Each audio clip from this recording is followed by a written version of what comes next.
হয়তো ভাবছেন সভা সমাবেশ করা, পদযাত্রা করা, কথা বলা মৌলিক অধিকার। আসলে কি তাই?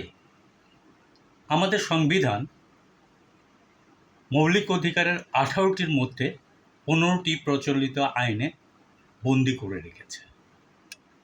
সংবিধানে আছে নাগরিকের কথা বলার স্বাধীনতা আছে। সংবিধান বলছে রাষ্ট্রের যে কোনো নাগরিকের আইনের আশ্রয় লাভের অধিকার আছে। কিন্তু আইন করা হয়েছে প্রধানমন্ত্রী, এমনকি মন্ত্রী, মিনিস্টার, আমলারা অন্যায় বা দুর্নীতি করলে তার বিরুদ্ধে যদি কেউ সমালোচনা করে তাহলে সমালোচনাকারীকে 10 বছরের জেল জরিমানা দেওয়া যাবে। আইনটা হলো বিশেষ ক্ষমতা আইন। এই বিশেষ ক্ষমতা আইন বলে জেলা প্রশাসক যে কাউকে বিনা অপরাধে 30 দিনের জন্য বন্দি করতে পারবে এবং আটকে রাখতে পারবে। এ সময়ের মধ্যে আটককৃত ব্যক্তি জামিন লাভের সুযোগ পাবে না। জুলাই যাত্রা প্রথম থেকেই বাধার মুখে। সাভারে তাদের জনসভায় বোমা হামলার ভেতর দিয়ে তারই ধারাবাহিকতা এখন পর্যন্ত চলছে, চলমান। কেন জুলাই যাত্রায় বাধা, সেটা কিন্তু একটা আলাদা বিষয়। জুলাই যাত্রা অব্যাহত থাকা মানে জুলাইয়ের আকাঙ্ক্ষা তরচাদা থাকা। জুলাই সনদ, রাষ্ট্র সংস্কারের আলাপ এবং গণভোটের প্রসঙ্গ বারবার উত্থাপিত হওয়া।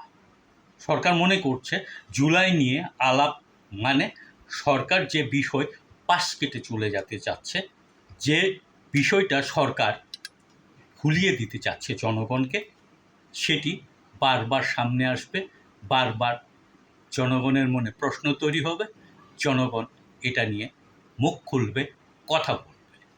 সরকার মনে করছে জনগণ তো জেলিফিশ, এরা তো খুব তাড়াতাড়ি সব কিছু ভুলে যায়। সুতরাং জুলাই পদযাত্রা যদি বন্ধ করা যায় তাহলে জনগণ বারবার জুলাই সনদ, রাষ্ট্র সংস্কার, গণভোট এই কথাটি উচ্চারিত হবে না, এই কথাগুলি নিয়ে আলাপ হবে না এবং জনগণ বেমালুম ভুলে যাবে।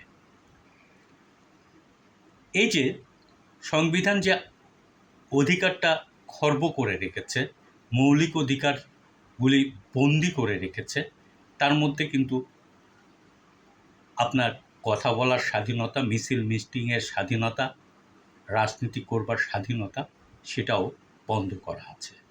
এবং এটা যদি করে, এ নিয়ে যদি আপনি কোনো কথা বলেন, সেটাও কিন্তু আপনি কথা বলতে পারবেন না।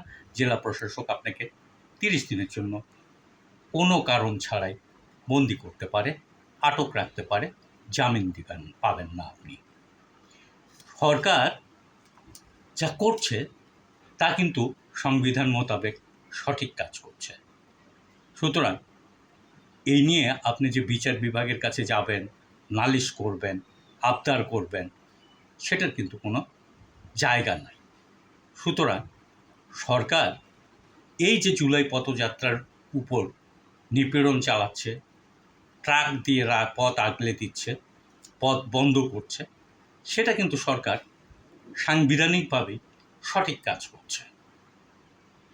এখন জনগণ যদি মনে করে যে আমি সরকার যেটা করছে তার পক্ষে সাফাই গাইব, কারণ এরা চোর, আবার এদের যারা সাফাই গাচ্ছে বা সাপোর্ট করছে তারা মনে করছে যে না, ওরা চোর, ওদের কোনো ক্ষমতা নাই, ওদের কোনো যোগ্যতা নেই। ধরে নিলাম দুটো গোষ্ঠী চোর, একটা বড় চোর, একটা ছোট চোর। আপনি এবং আমি তখনই চোরের সাক্ষী হব। ওই যে প্রাচীন একটা প্রবাদ আছে, চোরের সাক্ষী গাঁট কাটা। আপনি আমি তখনই এই দুটোর যে কোনো একটার সাক্ষী হব। যদি আমরা গাঁট কাটা হই তাহলে চোরের পক্ষে সাফাই দেয়। এখন আপনার দেখতে হবে সঠিক বিষয়টা কোনটা, আপনি কি চান।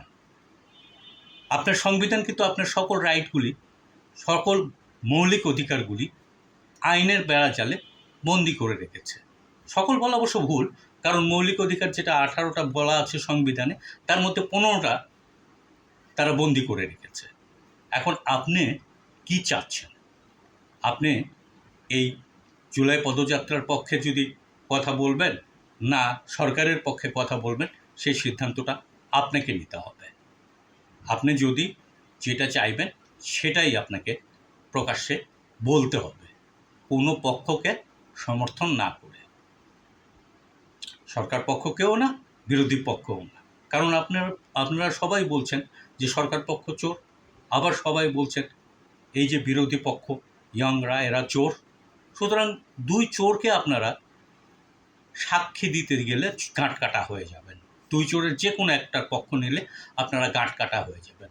তাহলে আপনাদের সঠিক কাজটি করতে হবে যে আপনারা সঠিক কোনটাকে মনে করছেন, যে আপনার মৌলিক অধিকার আপনি ফিরে পান, নাকি সংবিধান যেভাবে চলছে সেভাবেই চলবে। দেখুন, আমি কিন্তু সবসময় আমার মৌলিক অধিকারের পক্ষে, সেই জন্যই আমি সরকারের বিরোধিতা করি এবং সরকারের বিরোধিতা আমাকে করতেই হচ্ছে। কারণ আমি রাষ্ট্র সংস্কার চাই, গণভোটের লিগাসি চাই, গণভোটের গ্রহণযোগ্যতা চাই, এবং আমি এই রাষ্ট্রটার সংস্কার চাই।